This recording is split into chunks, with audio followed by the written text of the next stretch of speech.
What's happening, guys? This is going to be a new segment of Jesster Radio where I'm going to be taking out your favorite fitness influencers, personalities, take them out for a cheat meal, show me their favorite foods, or show me, you know, something that they like to indulge in when they're not being really strict and, you know, on the route to a prep maybe, or a fight, or whatever it may be for that person. But today we're here joined with Tristan, the very first person on the, I don't know what we're going to call this, maybe Jesster Cheats or something. Yeah, Jester's Cheats.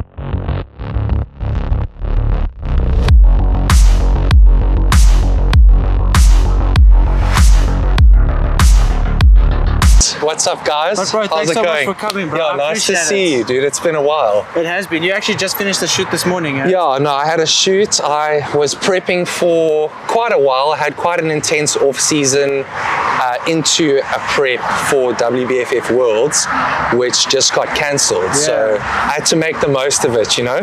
So you now, would you say you're a former WBFF pro? Have you changed the NPC or not? I haven't officially, but yeah, that is what's coming. Okay, okay. Yeah. Well, you did a shoot today, so I assume you've been dieting for that. So we're going to go order some food there. We're going to see what we're going to get. We're going to show you guys the food, and then we'll chat some more. First cheat in a while.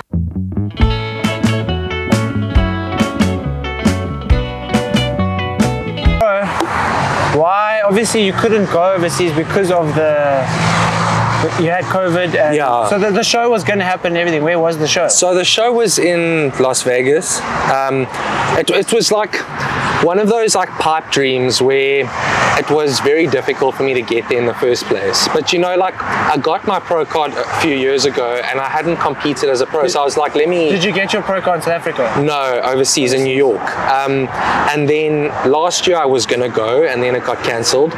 So this year I was like, I'm making this happen. I don't care what anybody says. So we would have had to go via Mexico for 14 days and then to Las Vegas just because of the travel laws and stuff. So that's where it killed us, because I would have had to leave latest 2 days ago.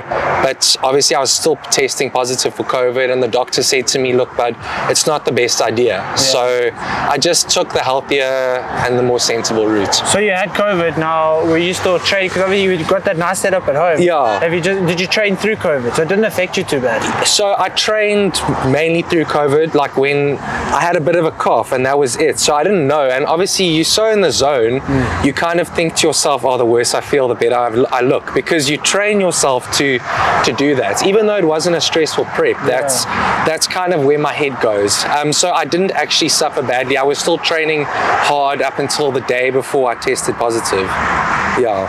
That's hectic, bro. So now, moving to MPC, yeah. What are you going to do? You're going to do classic? I'm probably going to start with men's physique, just because, you know, I've put a lot of work into my lower body, but it's still not where I want it personally, and I don't feel like I'm competitive enough to stand in a pro lineup as a classic athlete yet. But I think men's physique could be good. Yeah, but it's crazy to see your progress over time. Because I mean, when I met you and when my brother and you were actually still both in Cape Town. Yeah, back in the day. Yeah, back in the day. I mean, it was like 6-7 years ago. Yeah. To see the progress that you've made. And you're definitely the one person like in the industry that consecutively have just improved and improved and improved and improved. Yeah, thanks, bro. I really appreciate it. It's like, I think because of my height, it's been an advantage in a way, because I've been able to get better. But also a disadvantage, because you know, when you got long muscles, you add a centimeter. It doesn't really look like a centimeter for a shorter person whose, you know, length of their bicep is 5 centimeters. Yours is 10 centimeters. Yeah, like, so adding the width is difficult. Dude, people will be like,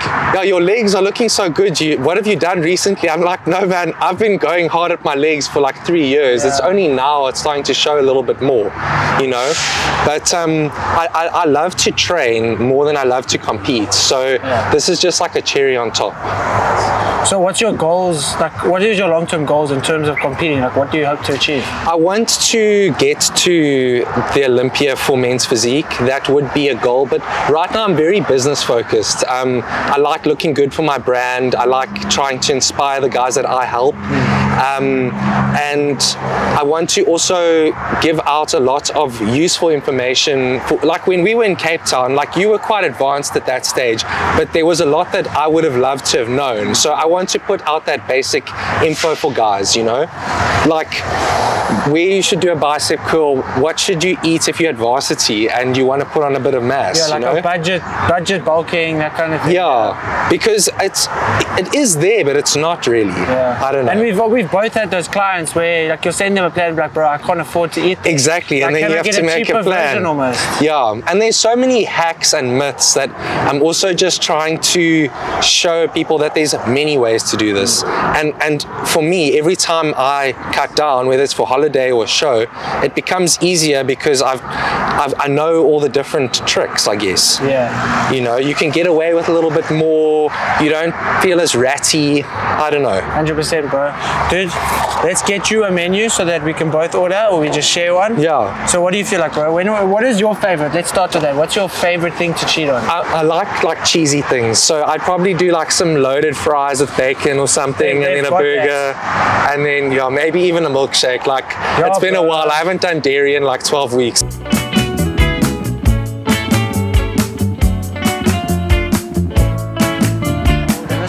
I feel for myself, I'm pretty lactose intolerant. Me actually, too. Me and too. it messes with my stomach. It makes me, I can see, like if I have an ice cream, the next day I wake up, my face is so much more bloated than if I didn't have an ice cream but still ate the same amount of burger and stuff. I think it also just comes down to skin quality at the end of the day. Your body fat can be low, but your skin loses that like paper see-through look. Yeah. When you are constantly having cheats, and I kind of made a decision to take them out. The guy that coaches me is not really a big fan of cheats, but it's also so that I can diet on more food, and then I actually feel better and more healthy because I'm living a good lifestyle with enough. Yeah. I'm not like crash diet and then quick refeed, you know? So how many calories would you eat, you know, because you're not having cheat meals? People always ask me this calorie question and I never work it out, but I do 3 high carb days a week at the moment, and to give you an example, I do 120 grams of cream of rice 3 times a day, and then 300 grams of rice twice a day. Sure. So it's a lot of food. It's a lot of food. But probably about 4,500 maybe. Yeah, and then I do a couple of low days, but I've always found if I eat a bit more, I look a bit better. Okay. Yeah. Well, let's eat some more. Yeah, now, let's eat some more. Let's eat some more.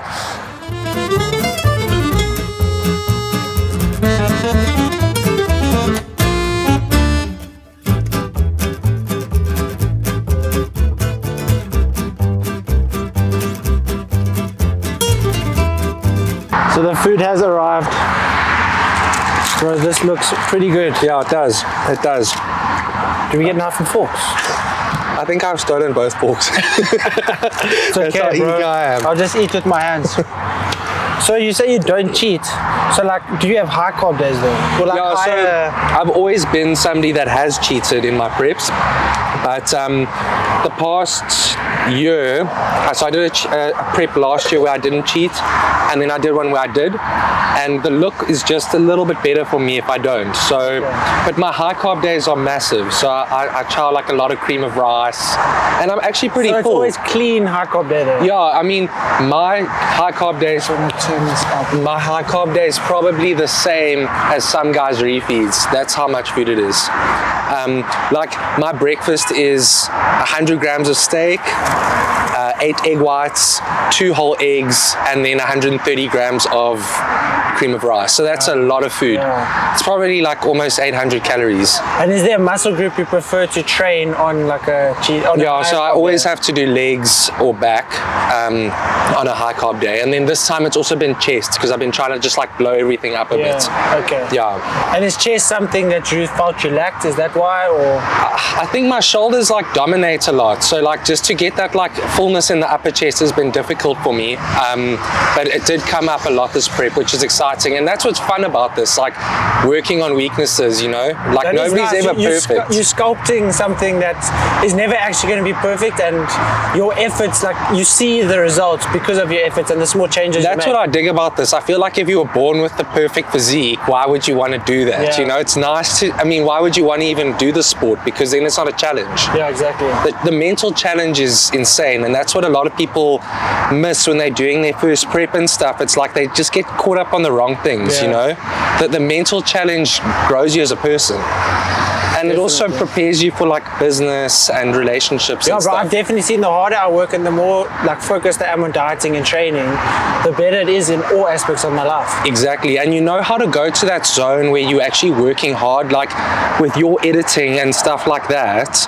You know how much work actually goes into creating a masterpiece. Yeah, exactly. Yeah. Well, bro, we got some good food and I appreciate you coming on, and let's enjoy this. And I hope you guys enjoyed this. I hope you enjoyed having Tristan on, so I appreciate you, bro. Yeah, thanks guys. Thank you. Keep subscribing to Jesse's podcast and his YouTube. Check out Tristan's YouTube channel. Actually, I subscribed this morning. Yeah, I'm trying. It's coming along. I think I was your 20th subscriber. Oh yeah, sweet. Cheers, guys. Cool, guys.